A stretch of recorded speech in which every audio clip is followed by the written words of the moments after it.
Wonderful. So let me just get to my drush. Here we are. So I have to say, if I'm being very honest, this morning was hard for me. I got a call from my parents saying, "Don't worry, we're okay." And I thought, what are you talking about? I know you're okay. You're at home. You've been home for all of these weeks. And they said, "Have you seen the news?" I said, "No." And I looked on the news, and probably not a surprise to you from hearing this, that my parents live in Minneapolis. And I hadn't seen how much things had escalated overnight.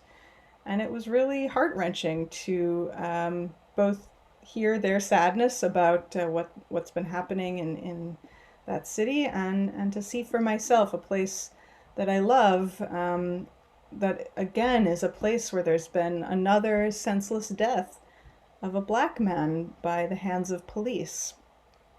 His name, as I think many of you know and have heard by now, was George Floyd. And his death has added to the outrage that is felt by so many, that the undercurrents of racial discrimination in America are shaking a tremendous fault line that seems like it might just tear the country asunder. I pray that the rioting of the past 2 nights really is not repeated again tonight. But I must admit that I'm nervous. Now, the death of George Floyd in Minneapolis came only a few days after another troubling incident in New York City. There in Central Park, a woman, Amy Cooper, was walking her unleashed dog in Central Park, in an area that requires dogs to be leashed. Christian Cooper, a man no relation to Amy Cooper, by the way, was there to birdwatch. He approached her and told her to leash her dog, and she refused. So they got into an argument, and eventually she indicated she was going to call the police.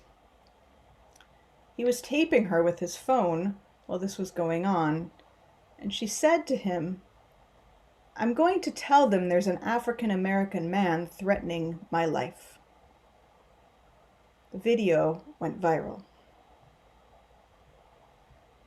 These two incidents, and they are two among many, but they are interesting to me in the way in which they reflect two very contrasting ways in which we see the persistence of racism in society. The first is really clear and in your face. The excessive force used against George Floyd is the consequence, we know, of systemic racism that has allowed policing to take place on two very different levels, depending on the community and the identity of the person who is being encountered. The frequency with which these kinds of cases are taking place reflect really what I see as an utter failure of justice. The case in Central Park was terrible, but for a different reason. I think that this kind of situation might happen all of the time, but rarely do we see it reflected back to us in video.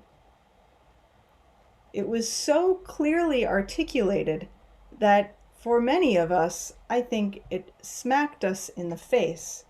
We hear the term white privilege all of the time, but it was so plainly articulated by this woman who knew that the race of the man she was talking to and arguing with could be used as a card against him to her own benefit.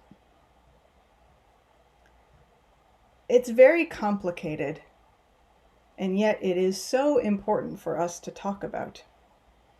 And before we get ahead of ourselves and look at these two cases through a distinction of US versus Canada, let us not be so haughty as to say that we have no issues with racism here in our own front yard.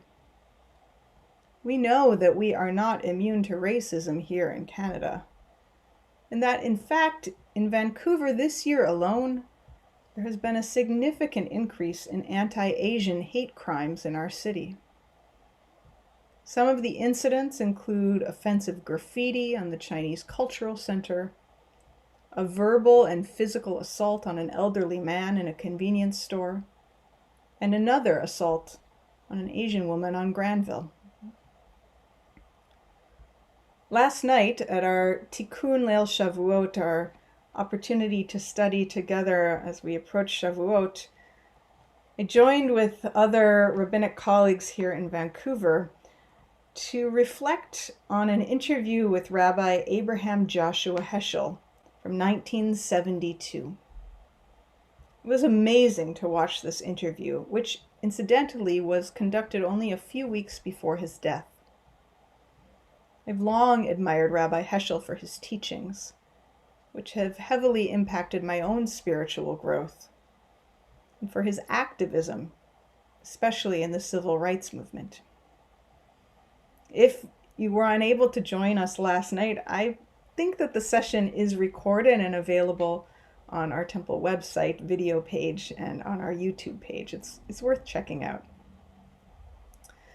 But in this interview, we saw one clip in which Heschel explained to the journalist the reasons for his opposition to the Vietnam War.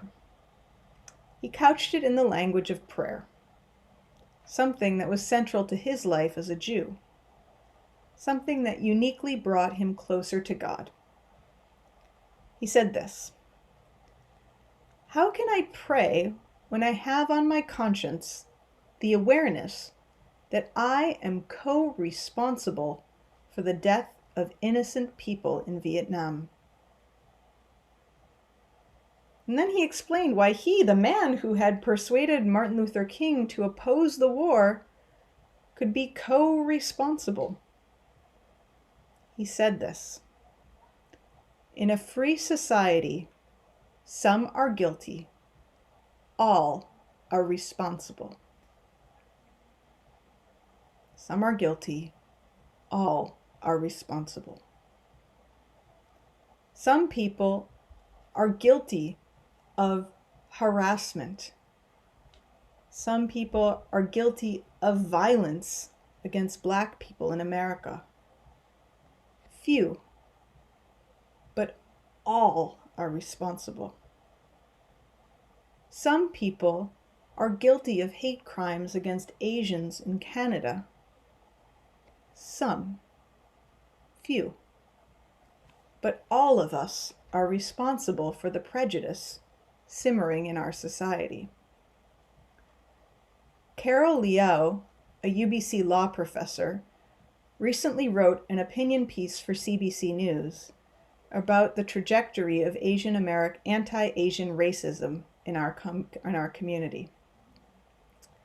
She wrote this: "As difficult as it may be, it is time for us to recognize both the overt and systemic racism that has long simmered in this city, and the levels of complicity that have enabled it. Plenty of attention is given to the perpetrators of hate, but we cannot minimize the trauma contributed by public ambivalence. Apathy has never alleviated racism, and claiming to be colorblind can perpetuate inequalities. Purposeful and concerted actions of many people are necessary to change the trajectories of our histories. There must be education and awareness, interventions and activism." Our Torah portion for this Shabbat Naso deals with guilt.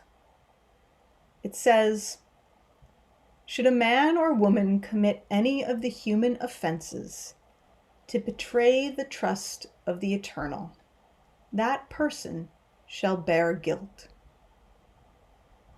Now, the text is a bit obscure. It seems to come out of nowhere. But It's generally understood that the human offenses that are brought up in this one verse consists of defrauding another person, and that betraying the trust of the eternal means lying about it under oath. The Ger Rebbe of the great Hasidic dynasty interpreted this text more broadly. He said, any breach of faith toward another is an offense against God, who commands justice and whose image is found in every human being. Since the Torah commands us to pursue justice and tells us that we are all made in the image of God, injustice against anyone is an action against God. And the Ger Rebbe continues, when I violate the trust of another human being, I defraud them, I steal their dignity, and sometimes I do much more. The Torah continues in the next few verses to explain the process of repentance, what the wrongdoer must do. And the first step, one that I think all of us can learn from, is to confess their offenses. But it's not a simple apology. The Hebrew here is hitvadu, which is in the hitpa'el, or the reflexive mode of Hebrew verbs. This suggests that we must confess to ourselves the wrong that we have done. Before we can do anything to move forward with our tshuva, with our repentance, we must find our own responsibility in the state of our world. We must take responsibility for ourselves, for our biases, our chuckles at a joke, or our silence when faced with words that hurt. It's a long, hard process. There will be failures along the way. But as we learn from our celebration of Shavuot today, there's a reason that Torah was given to us in the harsh expanse of the wilderness. We can succeed at these efforts to take responsibility, to look at ourselves carefully, to see the responsibility that we must take. And we can do that by going back to that very wilderness where Torah was given. Rashi points out in his commentary about the giving of Torah that we read this morning, that the Israelites, when they camped at the base of Mount Sinai, that they camped in the singular, as one person with one heart. It's the only time in the entire Torah where the singular verb is used to refer to the entire Israelite community in camping. They were all together. Their unity let them receive Torah. Their unity allowed them to see themselves as connected, as made in the image of God. In that spirit, let us come together to carry out its teachings. Ken Yehi Ratzon. May this be God's will. Amen.